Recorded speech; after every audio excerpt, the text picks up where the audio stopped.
So, yeah. Ay, hindi na lang sasabihin. Wala, okay no. So, ano na kami guys? Just the two of us. And, ask niyo bakit? Hindi ka ba natatakot? Dalawa lang kayo? Tapos babae pa. Ang sagot ko ay, natatakot po. Pero, we have God. Our God is bigger than any enemies. Any evil. Safe ako palagi pag kasama ko siya. Lapit kayo sa akin. Safe ka palagi. Yeah. Grabe, back up pa namin si Lord. May takot na lang talaga ng gagalaw sa amin. Eh. So, yun lang naman. Ang ganda ka pa. Yun yung perks of being child of God, daughter of God. Iingatan at iingatan ka palagi ng Diyos kahit saan ka man pumunta. Tignan mo, gala ng gala. Totoo! Di ba sabi nila kapag sabi nila pag graduating, yun yung ano nila na, ayun ko gala kasi graduating.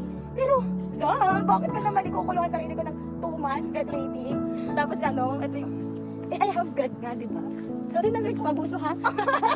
Yun lang. Pero thank you Lord dahil you keep me safe every day. Love you Lord.